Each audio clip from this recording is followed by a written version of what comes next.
সেই আমরা ছোটোবেলায় একটা গল্প পড়েছিলাম, মনে আছে ঈশপের একটা গল্পের মধ্যে যে বক আর শিয়ালের একটা গল্প ছিল, একে অপরকে নেমন্তন্ন করেছিল, যে থালায় খেতে দিয়েছে, বক খেতে পাচ্ছে না, এর বক তার বাড়িতে যখন শিয়ালকে নেমন্তন্ন করেছে সেটা একটা কুঁজোর মধ্যে বলেছে তুমি এসো, তুমি এবারে খাও, এবারে খেতে পাচ্ছে না, কিন্তু অভুক্ত থেকেই দুজনে একে অপরে। আমার কথা যে তুমি নেমন্তন্ন করেছো, তোমার পরিস্থিতিটা ঠিক রাখতে হবে, কিন্তু সেই পরিস্থিতি ঠিক না রেখে তুমি কি করে বলছো তুমি বাদ, তোমার তো যাওয়ার পরিস্থিতি সেখানে নেই।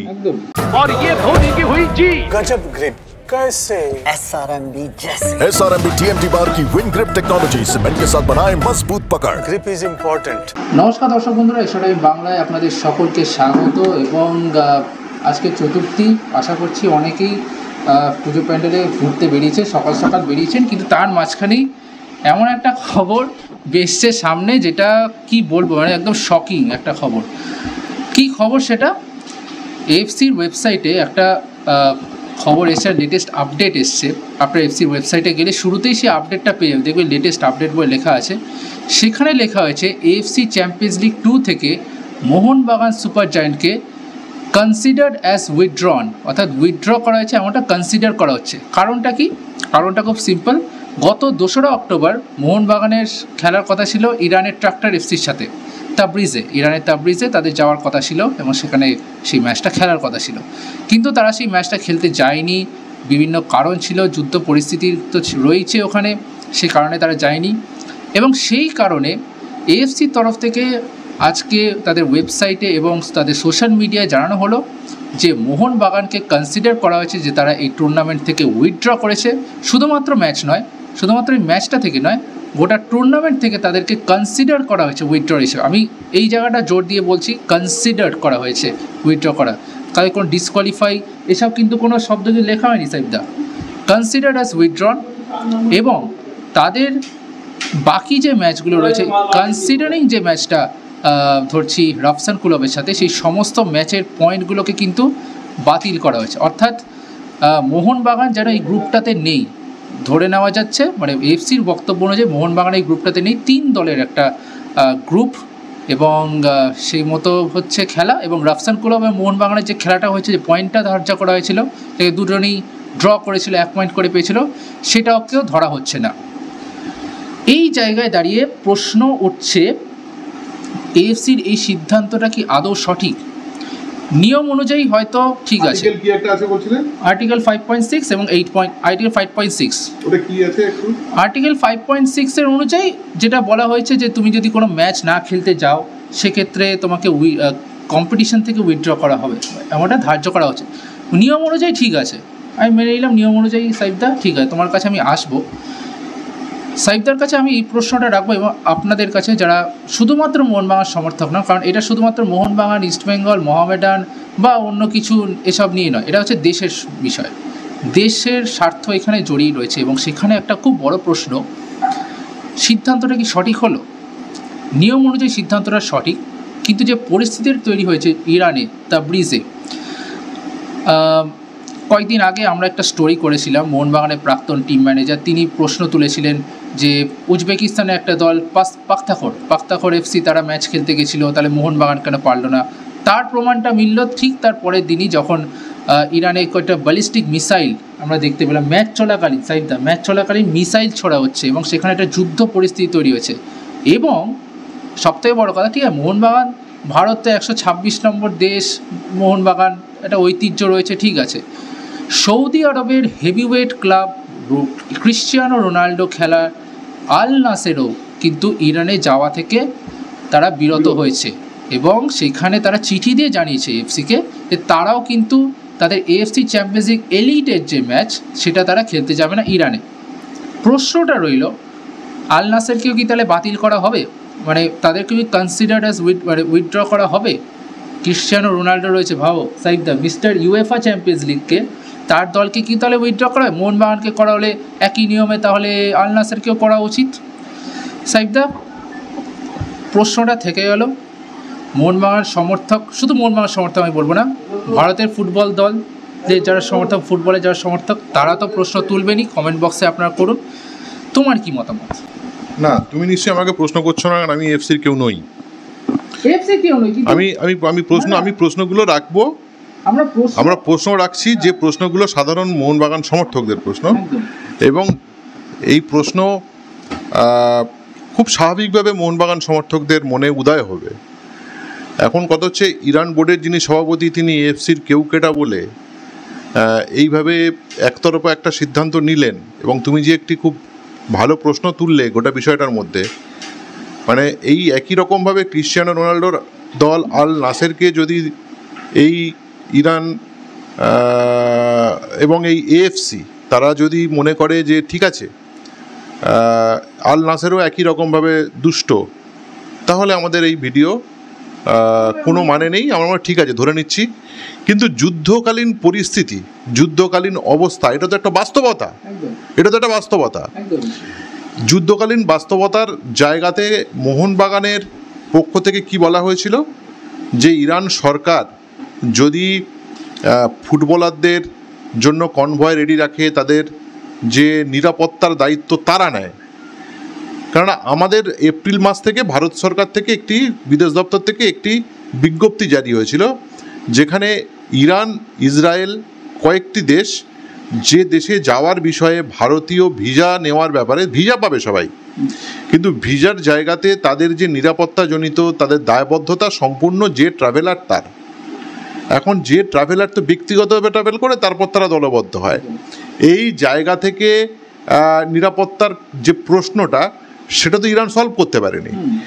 তার সঙ্গে যে বিষয়টা দাঁড়িয়েছে, তার সঙ্গে যুদ্ধকালীন যে অবস্থা তৈরি হয়েছে, ইরান ইসরায়েলের মধ্যে যে বোমাবাজি চলছে বা মিসাইল চলছে পৃথিবী জুড়ে, যেটা এই মুহূর্তে একটা হার্ড নিউজ এবং ভাইরাল ব্যাপার, ইরানের সঙ্গে ইসরায়েলের যুদ্ধ, সেটা তো একটা বাস্তবতা।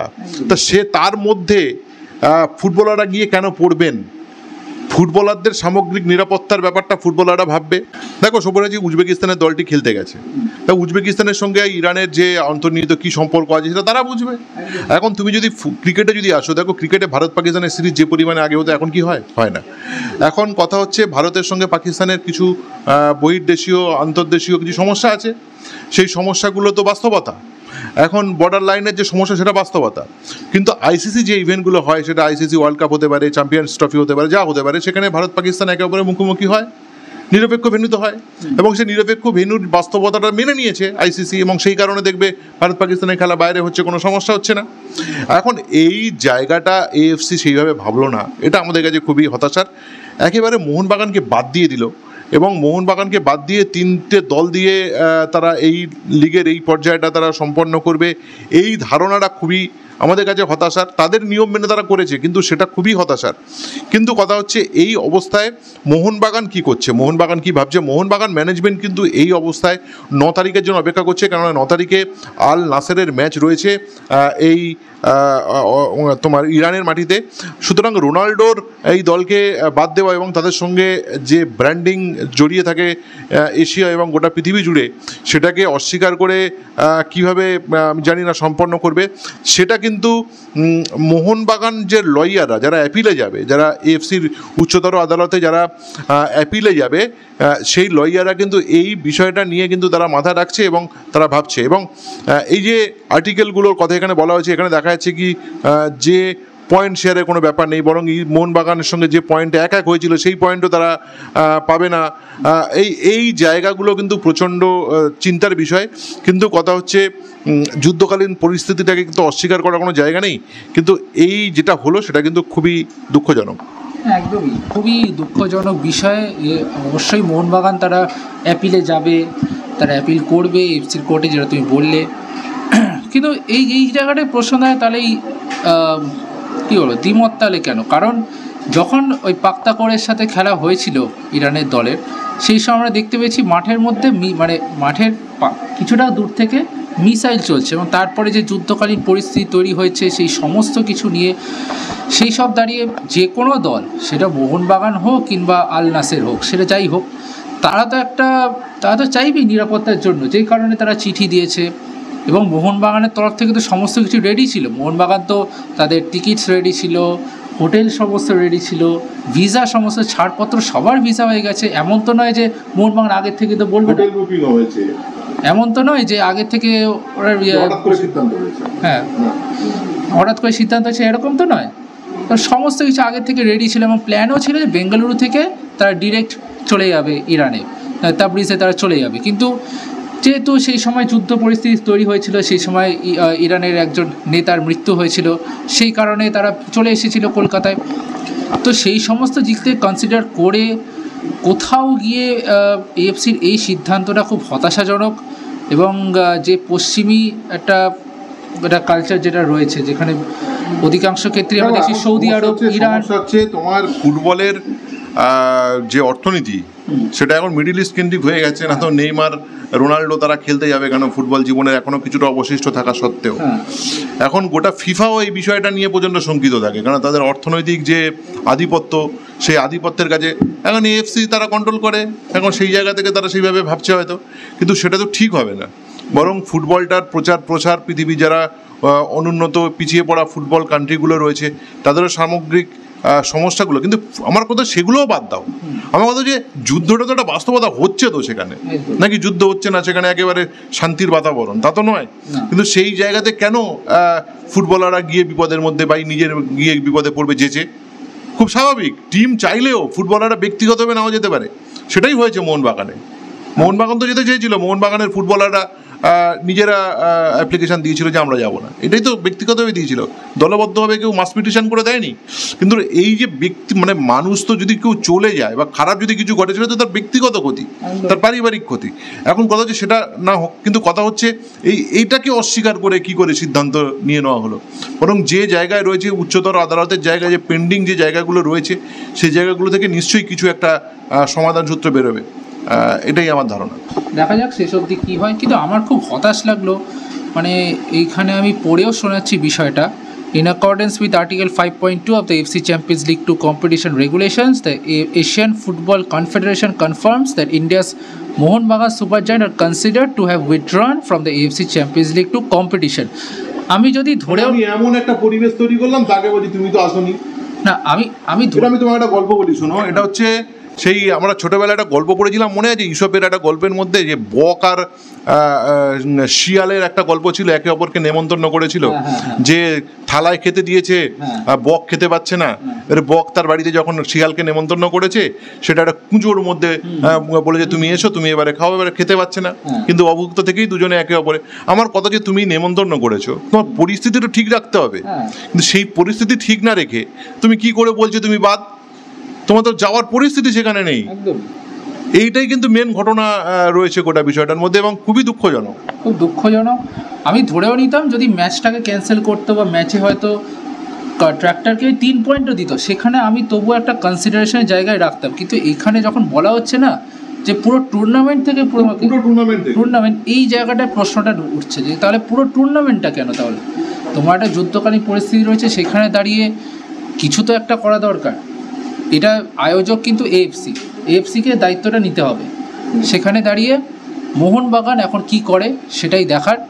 এএফসির অবশ্যই তারা এই সিদ্ধান্তের বিরুদ্ধে তারা আপিল করবে, তারা জানাবে, তাদের আন্তর্জাতিক লয়ার্স আছে, তারা সমস্ত কিছু বিষয়টা নিয়ে পর্যালোচনা করবে এবং আশা করবে একটা সুষ্ঠু এবং একটা ভালো রেজাল্ট যেন সামনে আসে। কারণ এখানে শুধুমাত্র মোহনবাগানের গর্ব নয়, দেশের স্বার্থটাও কিন্তু জড়িয়ে রয়েছে। একটা জিনিস বলি, মোহনবাগান এই টুর্নামেন্টটা খেলে দেখবে নিজেদের লোগোর ওপরে দেশের তিরঙ্গা পতাকা থাকে, যেটা খুব ইম্পর্টেন্ট। এটা কিন্তু জাতীয় স্বার্থ গোটা বিষয়টা, এবং জাতীয় স্বার্থকে অপমানিত করলো এএফসি, এবং যেটা খুবই একদম সমীচীন নয় গোটা বিষয়। একদম সেটাই এখন দেখার যে কি হয়।